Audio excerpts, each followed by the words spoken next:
बिस्मिल्लाहिर्रहमानिर्रहीम, अस्सलाम वालेकुम नाज़रीन। आप यूट्यूब चैनल देख रहे हैं, मैं इमरान खान हूँ। बहुत सारे लोगों ने बहुत सारी कोशिशें की थी और मैंने आपको पहले बताया था कि यानी कल मैंने इसको ट्वीट भी किया था कि हुकूमत कोशिश कर रही है कि एक मरतबा फिर बेंच टूट जाए। अब बेंच टूट गया है, दोबारा से जस्टिस मंदोखेल साहब ने अपने आप को अलग कर दिया। कैसे किया वो मैं आपको बताता हूँ। लेकिन नवाज शरीफ साहब अपनी ज़िंदगी में जब भी कभी फंसते हैं, जब भी कभी उन्हें सामना करना पड़ता है हालात का, तो वो कोशिश करते हैं कि पूरा का पूरा निज़ाम लपेट दिया जाए, तमाम इदारे तबाह हो जाएं, जितना मर्जी पाकिस्तान का नुकसान हो जाए, मेरा और मेरे ख़ानदान का नुकसान नहीं होना चाहिए। इसलिए वो हमेशा निकल भी जाते हैं डील करके। पाकिस्तान के लिए आपने इस शख्स को कभी लड़ते हुए नहीं देखा होगा, मैदान में खड़े होते हुए नहीं देखा होगा। आपने हमेशा ये देखा होगा कि ये शख्स अपने ख़ानदान और अपने इक़्तिदार के लिए हमेशा से लड़ता चला आया है और इस मरतबा भी ये ख़ानदान यही कर रहा है। अदलिया की ये बदनामी का कोई मौका ये हाथ से जाने नहीं दे रहे। जजेस और उनके ख़ानदान के लोगों की तस्वीर लगाकर, इवन उनकी फैमिली की तस्वीर लगाकर मुस्लिम लीग नून के सोशल मीडिया के जो अकाउंट्स हैं वो उनको वायरल कर रहे हैं। ना सिर्फ वायरल कर रहे हैं बल्कि इन अकाउंट्स को मरियम नवाज फॉलो भी करती हैं। और बहुत सारे ऐसे अकाउंट्स जो हैं उनको अब आइडेंटिफाई किया गया है जो अदलिया के ऊपर एक घिनौनी किस्म की प्रोपेगेंडा कैंपेन चला रहे हैं। ये मियां नवाज शरीफ साहब के ईमा पे हो रहा है। जैसे माजी में वो करते रहे हैं उसी तरह वो इस वक्त भी कर रहे हैं। हुआ क्या actually supreme court of Pakistan में, ये बड़ी अहम खबरें हैं, मैं आपके साथ शेयर कर देता हूं। सबसे पहले तो ये है कि बेंच एक मरतबा फिर टूट गया। जस्टिस जनाब मंदोखेल साहब ने निकलना था बेंच में से, वो निकल गए। समाज शुरू होने से कबल चीफ जस्टिस ने कहा कि मिस्टर अटॉर्नी जनरल, इससे पहले कि आप कुछ कहें, जस्टिस जमाल खान मंदोखेल कुछ कहना चाहते हैं। जस्टिस जमाल खान मंदोखेल बेंच का हिस्सा नहीं रहना चाहते, जबकि कल जस्टिस जमाल खान मंदोखेल बेंच में शामिल होने पर रजामंद थे। एक जज, मुअज़्ज़िज़ जज, कल तक बेंच में शामिल होने पर रजामंद थे और रातों रात ऐसा क्या हुआ कि वो अब बेंच में शामिल होने पर रजामंद नहीं है। ये सवालात पूरा पाकिस्तान पूछ रहा है। चीफ जस्टिस ऑफ पाकिस्तान ने इसके बारे में आगाह किया। इससे पहले कि सुप्रीम कोर्ट की तश्कील के दिए, जो पहले भी सुप्रीम कोर्ट ऑफ पाकिस्तान का जो बेंच था उसमें chief justice Umar Ata Bandial, justice Ejazul Ehsan, justice मुनीम अख्तर और जस्टिस जमाल खान मंदोखेल शामिल थे, जबकि सुप्रीम कोर्ट ने बाकायदा केस की कॉज लिस्ट भी जारी की थी। अच्छा, बेंच की तश्कील के बाद जस्टिस जमाल मंदोखेल का इख्तलाफी नोट भी सामने आया था और काजी फ़ायद ईसा साहब के फ़ैसले को उन्होंने कहा था कि ये उसकी तरफ तवज्जो दी जाए और ज़ेर तवज्जो लाने की उस फैसले को ज़रूरत है, ये कहा था जस्टिस जमाल खान मंदोखेल ने। उन्होंने कहा मैं कल भी कुछ कहना चाह रहा था और मुझसे मुशावरत नहीं की गई, शायद मुझसे मशवरे की ज़रूरत नहीं थी या इससे कबल ये समझा नहीं किया। अल्लाह हमारे मुल्क की खैर करे और जो भी बेंच बने ऐसा फ़ैसला हो जो सबको कबूल हो। अब ये जज साहब कह के तो वो जा रहे थे, हम सब आइन के पाबंद हैं और 15 के 15 जजेस आइन की पाबंद हैं। चीफ जस्टिस ने जस्टिस जमाल मंदोखेल की बात को काटते हुए कहा कि थोड़ी देर में नए बेंच की तश्कील हम कर देंगे। जस्टिस जमाल खान मंदोखेल की बात मुकम्मल हुए बगैर ही जजेस उठकर चले गए। कमरा अदालत के अंदर जो 4 कुर्सियां थी उनको 3 कुर्सियों में बदल दिया गया और सियासी रहनुमा, वकला और सहाफ़ी कमरा अदालत के अंदर मौजूद रहे और जजेस की आमद का इंतज़ार फिर किया जाता रहा। बहरहाल ये एक लंबी कहानी है कि PMLN ने कैसे माजी में जजेस को इस्तेमाल किया, उनसे अपनी मर्ज़ी के काम निकलवाए और उसके बाद उन जजेस को किस तरह से नवाजते रहे। ये मैं थोड़ी सी आपको बता देता हूँ कि जस्टिस सईदुज़्ज़मान सिद्दीकी साहब आपको याद होंगे, ये नवाज शरीफ के खिलाफ तौहीन अदालत केस सुनने वाले चीफ जस्टिस सज्जाद अली शाह साहब की बरतरफी में इन्होंने बड़ा अहम किरदार अदा किया था। जस्टिस सईदुज़्ज़मान सिद्दीकी साहब, नून लीग ने उन्हें 2008 में अपना सदारती उम्मीदवार बनवा दिया था और नवंबर 2016 में गवर्नर सिंध भी इनको बना दिया गया था और ये बतौर गवर्नर सिंध इंतकाल फरमा गए। जस्टिस रफ़ीक तारड़ साहब आप अच्छी तरह जानते हैं, उन पर यह इल्ज़ाम रहा कि उन्होंने नवाज शरीफ के कहने पर जस्टिस सज्जाद अली शाह की बरतरफी में अहम किरदार अदा किया था और जस्टिस रफ़ीक तारड़, ये अता तारड़, आज वो उनका पोता भी उसी रास्ते पे है, उन्होंने कहा जी नवाज शरीफ को अपनी जमात के टिकट पर सेनेटर बनवाया और सदर पाकिस्तान भी बनवाया, यानी इनको भी नवाजा गया था। गिलगित बल्तिस्तान के जो चीफ जज थे राना शमीम, नवाज शरीफ के दौर में गिलगित बल्तिस्तान में चीफ जज रहे हैं और इन्होंने एक झूठा हलफनामा भी नवाज शरीफ साहब के लिए जमा करवाया था और सामने आया था इनका। फिर उस पर इसको अदालत में बुलाया गया और अदालत के अंदर उन्होंने माफ़ी मांगी और माजरत की और उन्होंने कहा, उनके बेटे ने शरीफ ख़ानदान के साथ एतराफ़ किया कि हमारे बड़े अच्छे ताल्लुकात हैं और वो हमें बड़ा नवाजते रहे हैं। जज एजाज एवान साहब की भी एक मिसाल दे दूँ और तो बहुत सारे जजेस हैं जिनकी टेलीफोन कॉल्स हैं, जिनके रिश्तेदारों की नौकरियां हैं, जिनको बहुत सारे फ़वाइद हैं जो शरीफ खानदान पहुंचाता रहा है। जज एजाज ऐवान साहब ने शहबाज शरीफ को मनी लॉन्ड्रिंग के मुकदमे में अभी बरी किया हाल ही में, और शहबाज शरीफ ने साबिक जज एजाज ऐवान को इंफॉर्मेशन कमिश्नर तैनात कर दिया है। तो इस तरीके से शरीफ खानदान मैनेज करता है अदलिया को। ये चीज़ें आप पहले भी जानते थे। इनको वक्तन फ़वक्तन आने वाली नस्लों को बताना ज़रूरी है कि ये ख़ानदान किस तरीके से पाकिस्तान की अदलिया के ऊपर, पाकिस्तान के इदारों के ऊपर कंट्रोल करने की कोशिश करता है। बड़ी खबर मैं आपको बीच में दे देता हूँ, फिर आगे चल के अदलिया के इस मामले पे हम बात करेंगे। अजहर मशवानी हैरत अंगेज़ तौर पे अपने घर वापस पहुँच गए हैं। इमरान खान साहब ने रात को इसके ऊपर बड़ा सख्त स्टेप लिया था। उन्होंने कहा कि पूरे पाकिस्तान के अंदर पाकिस्तान तहरीक इंसाफ के लोग एहतजाज करेंगे। जुमे की नमाज के बाद लोग बहुत बड़ी तादाद में इकट्ठे हुए। लोगों ने बाहर निकलकर एहतजाज शुरू किया। बारिश के बावजूद मुख्तलिफ शहरों में लोग निकले हुए थे और वो एहतजाज कर रहे थे। उस वक्त अचानक एक ट्वीट आता है अजहर मशवानी का, जिसमें वो कहते हैं कि मैं अपने घर खैरियत से पहुंच गया हूं। अजहर मशवानी ने ट्वीट किया और ये ट्वीट उन्होंने किया 3:40 पर। उसमें उन्होंने कहा कि अल्हम्दुलिल्लाह मैं अभी बखैर वाफियत घर वापस पहुंच गया हूं। इन 8 दिनों में आपकी दुआओं, काविशों और सपोर्ट ने ताउम्र के लिए हमें मकरूज कर दिया है। जज़ाकल्लाह। दुआ है कि हमारे दीगर असीर कारकुनान भी जल्द अपनी फैमिलीज़ के साथ अफ्तारी करेंगे। एक तो इन्होंने कंफर्म किया कि ये असीर थे, इनको कैद किया गया था, ये कंफर्म किया है, और मैं खैर वाफियत से घर पहुंच गया हूं। यानी वो बता रहे हैं कि उनको रखा गया था। किसी इदारे ने, याद रखिएगा, तस्लीम नहीं किया कि अजहर मशवानी को किसने अपने पास रखा था। वो किसके पास था वो खुद बता सकता है, या इमरान खान साहब बताएंगे। अभी इंपॉर्टेंट ये है कि अजहर मशवानी इमरान खान को क्या बताता है, और अजहर मशवानी को कहाँ रखा गया, उससे क्या डील करने की कोशिश की गई, क्या उससे कुछ हासिल करने की कोशिश की गई, या उसको कुछ समझाने की कोशिश की गई।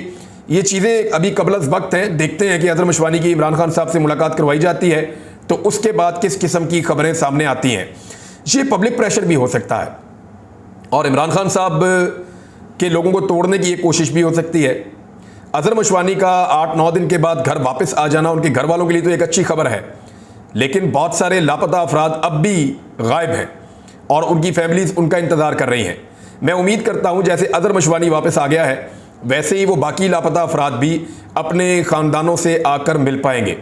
ना सिर्फ मिल पाएंगे बल्कि आइंदा के लिए इंसानों को लापता करने का सिलसिला पाकिस्तान में ख़त्म हो जाएगा, क्योंकि किसी आइन में और कानून में इसकी कोई गुंजाइश नहीं है। अब आ जाए, ये तो एक अच्छी खबर थी, मैंने आपके साथ शेयर कर दी। अब आ जाए वापस अपनी असल खबर की तरफ कि अदालत के अंदर अब क्या चल रहा है और चलेगा क्या। अब 3 रुकनी बेंच है जी हमारे पास। इसमें एक चीफ जस्टिस ऑफ पाकिस्तान जनाब जस्टिस अता बंदयाल साहब, उमर अता बंदयाल साहब, और दूसरे जस्टिस इजाजुल हसन साहब, और तीसरे जस्टिस मुनीब अख्तर साहब।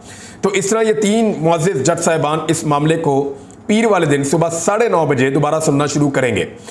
कोशिश की गई कि फुल कोर्ट बनाया जाए या फुल बेंच एक तश्कील दिया जाए, लेकिन इस मामले को रिजेक्ट कर दिया गया अदालत की जानिब से फ़िलहाल, और सुप्रीम कोर्ट ऑफ पाकिस्तान ने इसको रिजेक्ट किया, मुस्तरद किया कि फुल कोर्ट नहीं बनेगा। जो बेंच बना हुआ है वही इस मामले को आगे चलाएगा। चीफ जस्टिस ऑफ पाकिस्तान की सरबराही में जस्टिस एजाजुल हसन और जस्टिस मुनीब अख्तर पर मुश्तमिल सुप्रीम कोर्ट के 3 रुकनी बेंच ने पंजाब और खैबर पख्तूनख्वा इंतखाबात इल्तवा के खिलाफ इमरान खान की दरख्वास्त की समाअत की है। पाकिस्तान बार कौंसिल की फुल कोर्ट की इस्तदा जो है उन्होंने की, और उसमें फुल कोर्ट बनाए या कम अज़ कम फुल कोर्ट मीटिंग की जाए, जिसके ऊपर जो है वो मुस्तरद कर दी गई है दरख्वास्त। फ़िलहाल जजेस के आपस में ताल्लुकात अच्छे हैं, ये चीफ जस्टिस ऑफ पाकिस्तान ने कहा। उन्होंने कहा हम सोच रहे हैं जजेस के आपस में ताल्लुकात अच्छे हैं, बामी एतराफ़ और शाइस्ता गुफ्तगू पहले भी हुई, बाद में भी सियासी मामला सामने आए जिस पर मीडिया और प्रेस कॉन्फ्रेंसेस से तेल डाला गया। अदालत ने सारे मामले पर तहम्मुल का मुजाहरा किया है। कुछ लोग चंद जजेस पर तनकीद कर रहे हैं, कुछ लोग दूसरे जजेस पर तनकीद कर रहे हैं। हम इस मामले को भी देखेंगे। समाअत के बाद कुछ मुलाकातें करूंगा। तवक्को है कि पीर का सूरज अच्छी नवीद लेकर तुलू होगा। अटॉर्नी जनरल ने कहा कि अदालत से गुजारिश है कि पहले दर्जा हरारत कम करें। अच्छा, एक और चीज़ है, देखें, PMLN ने एक बड़ा प्रोपेगेंडा किया था कि चीफ जस्टिस ऑफ पाकिस्तान के ऊपर बहुत दबाव है, या तो फुल कोर्ट बना दें तो या फिर इस्तीफ़ा दे दें। अच्छा, ये एस्टेब्लिशमेंट की तरफ से भी एक मुतालबे के तौर पे सामने आ रहा है, क्योंकि कामरान खान साहब को कभी कभी एस्टेब्लिशमेंट अपने फ़ायदे के लिए इस्तेमाल कर लेती है, या उनके ऊपर दबाव डालते हैं कि आप ये वाली बात करें, और भी कुछ सहाफ़ी उन पर भी करते हैं। और कामरान खान साहब ने जब ये बात की तो बहुत हैरत हुई पाकिस्तान में लोगों को कि आप ये क्या बात कर रहे हैं कि या तो आप फुल कोर्ट बनाएं तो या फिर आप मुस्ताफ़ी हो जाएं। यानी आप चीफ जस्टिस ऑफ पाकिस्तान को ऑप्शंस दे रहे हैं। ये ऑप्शंस जो हैं ये पाकिस्तान की एस्टेब्लिशमेंट और पाकिस्तान की हुकूमत की जानिब से इस किस्म की आ रही थी। इस्तीफे के लिए बहुत ज़्यादा र्यूमर्स चलाई गई, लेकिन इस्तीफा नहीं आया। बड़ी मायूसी हुई है, गलत किस्म के ट्रेंड्स बनाए जा रहे हैं और इन ट्रेंड्स के ज़रिए से कोशिश की जा रही है कि अदलिया के ऊपर दबाव डाला जाए। अच्छा, अब अदलिया ने कहा क्या? उन्होंने कहा कि चीफ जस्टिस ने बताया कि जजेस को दफातर से निकालकर घरों में कैद किया गया था। मौजूदा हुआ कि जजेस वापस दफ्तर में आ गए। 90 की दहाई में कई बेहतरीन जजेस वापस नहीं आ सके। उन्होंने कहा मुशर्रफ ने जिन जजों को निकाला था वो वापस आ गए थे वकला तहरीक के नतीजे में, लेकिन जिन जजेस को नवाज शरीफ ने ख़राब किया था वो वापस नहीं आ सके 90 की दहाई वाले। आइन जमहूरियत को ज़िंदा रखना है। कल तक जेलों में रहने वाले आज असम्बली में तकारीर कर रहे हैं। इसकी वजह यह है कि वो आवाम के नुमाइंदे हैं। असम्बली की मुद्दत होती है और हाउस के सरबराह को तहलील का इख्तियार है। 90 दिन का वक्त अप्रैल में ख़त्म हो रहा है। चीफ जस्टिस ने रिमार्क्स दिए कि सदर ने 90 दिन की मुद्दत के 15 दिन बाद तारीख दी। सदर को इलेक्शन कमीशन ने हालात नहीं बताए थे। सदर को हालात से आगाह किया होता तो शायद वो 30 अप्रैल की तारीख ना आती। अदालत के सामने मसला 8 अक्टूबर की तारीख का है।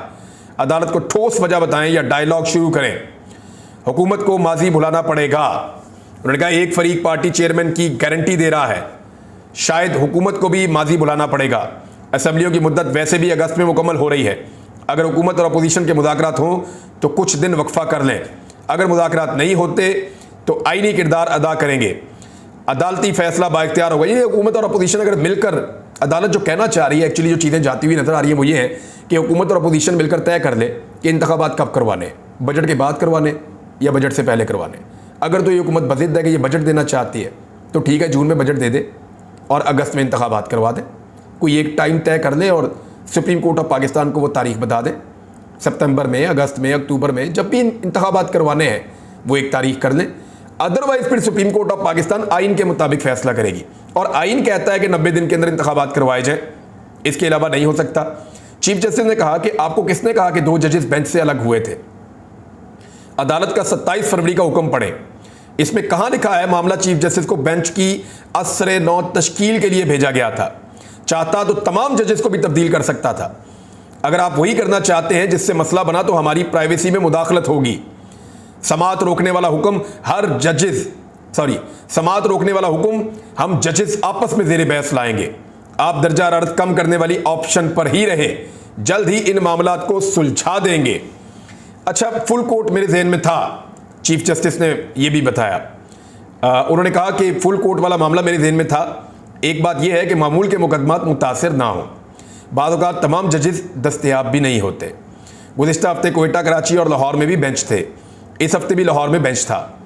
9 रुकनी बेंच तश्कील देते वक्त तमाम जजेस के बारे में सोचा और जस्टिस अतर बिन अल्लाह को आइन से हम आहंग पाया। Justice Mansoor Ali Shah, justice Yahya Afridi, justice Muneeb Akhtar आइन के माहिर हैं। जस्टिस एजाजुल एहसन भी आइन के माहिर हैं। आप पूछ सकते हैं जस्टिस मज़ाहिर अली नकवी क्यों शामिल किए गए? जस्टिस मज़ाहिर अली नकवी को शामिल करना खामोश पैगाम देना था।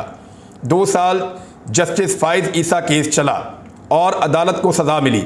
जस्टिस फ़ाइज़ ईसा के लिए भी मुकदमा सज़ा ही था। अच्छा, इस तरीके से चीफ जस्टिस साहब ने बहुत सारी चीज़ें क्लियर की हैं। बीच में चीफ जस्टिस ऑफ पाकिस्तान की आवाज़ भर भी आई, यानी थोड़ा सा वो रंजीदा हो गए और जज्बाती आवाज़ में उन्होंने कहा कि जस्टिस इकबाल हमीदुर रहमान को इस्तीफ़े से रोका था। हमीदुर रहमान ने कहा मरहूम बाप को क्या मुंह दिखाऊंगा, इधर उधर की बातों से मैं जज्बाती हो गया था। जस्टिस मुनीब अख्तर ने पूछा कि हुकूमत के बाद इस वक्त कितना पैसा मौजूद है। यानी अब मामला आ गया है यहाँ पे कि हुकूमत कहती है हमारे पास पैसे नहीं है। दहशतगर्दी की भी बात करते हैं तो उसमें कुछ ऑब्जर्वेशन मैं आपके सामने रख देता हूँ जो सुप्रीम कोर्ट ऑफ पाकिस्तान से आ रही हैं। एक तो ये, जो इदारा इलेक्शन कमीशन को मावरत नहीं करेगा उसके फिर नताइज भुगतने होंगे। ये तय है कि इलेक्शन तो होने हैं, कब इलेक्शन कराने हैं ये तय करना बाकी है, चीफ जस्टिस उमर अता बंदयाल साहब ने कहा। यानी तमाम इदारों के लिए ये जिम्मेदारी है कि वो इलेक्शन कमीशन के साथ ताउन करेंगे, चाहे फौज है, चाहे अदलिया है, चाहे दीगर इदारे हैं, चाहे ब्यूरोक्रेसी है, चाहे हुकूमत को फंड्स देने हैं, महकमा खजाना है, सबको ताउन करना है इलेक्शन कमीशन ऑफ पाकिस्तान के साथ। और जो नहीं करेगा फिर उसको नताइज भुगतना पड़ेंगे। अगर फौज इलेक्शन में सिक्योरिटी की जिम्मेदारियां अदा नहीं करेगी तो सुप्रीम कोर्ट फौज को ड्यूटी देने के लिए तलब कर सकती है। जस्टिस मुनीब अख्तर ने ये रिमार्क्स दिए हैं। लगता है अटॉर्नी जनरल के पास मजीद कुछ कहने के लिए नहीं है। चीफ जस्टिस ऑफ पाकिस्तान ने बीच में ये भी रिमार्क्स दिए इलेक्शन कराना वफाकी हुकूमत की जिम्मेदारी है, हमें हुकूमत की मुश्किलात का अंदाज़ा है, 90 रोज़ के अंदर इलेक्शन नहीं कराए जा सके क्योंकि पहले भी टाइम जो है वो 15 दिन आगे का दिया गया था। सिर्फ ये देखना है कि मज़ीद कितने दिन दरकार होंगे। बहरहाल मामला जो है वो इंतखाबात की तरफ जा रहा है नाज़रीन, और इंतखाबात ही करवाने पड़ेंगे। इमरान खान साहब ने यहाँ पे कुछ स्टेटमेंट दिए हैं, वो स्टेटमेंट मैं आपके सामने रख देता हूँ, फिर अगले वीलॉग में बहुत कुछ इंपॉर्टेंट चीज़ें मुझे आपको बतानी है। इमरान खान ने कहा कि नून लीग ने जैसे 1997 में नवाज शरीफ के खिलाफ तौहीन अदालत की दरखास्त पर समाअत करने वाले चीफ जस्टिस सज्जाद अली शाह पर हमले के लिए सुप्रीम कोर्ट पर धावा बोला, वैसे ही एक मरतबा फिर ये सुप्रीम कोर्ट और चीफ जस्टिस को धमका रही है क्योंकि इंतखाबात से खौफजदा है। उन्होंने कहा, मैं चाहता हूं कि ज़रूरत पड़ने पर पूरी कौम आइन, जमहूरियत और कानून की हुक्मरानी के दिफा के लिए सड़कों पर निकलने के लिए तैयार रहे। अब मुझे ऐसा लगता है कि जिस तरह एक वकला की तहरीक चली थी, उस किस्म की एक तहरीक शायद इमरान खान के दिमाग में चल रही है। अब इस बहरान से और एक नई तहरीक से अगर लोग बचना चाहते हैं तो फिर अदालतों को उनका काम करने दीजिए। आइन और कानून ही एक ऐसी चीज़ है जो पाकिस्तान को बहरान से और आने वाली तहरीकों से बचा सकता है, वरना पाकिस्तान की आवाम को तहरीक चलाकर अदलिया की बहाली के लिए एक मरतबा फिर काम करना पड़ेगा। उन्होंने मजीद कहा कि मेरी अपनी वकला बरादरी से खुसूसी अपील है कि आईन पाकिस्तान और कानून की हुक्मरानी के तहफ़्फ़ुज़ के लिए इसी तरह आगे बढ़कर किरदार अदा करें जैसा उन्होंने 2007 में जो वकला की तहरीक शुरू हुई थी उसमें अदा किया था। तो ये जी इमरान खान साहब की बातें। अब तक के लिए इतना ही। अपना ख्याल रखिएगा, अपने इस चैनल का भी। अगले वीलॉग में इंपॉर्टेंट चीज़ें हैं। अल्लाह हाफ़िज़।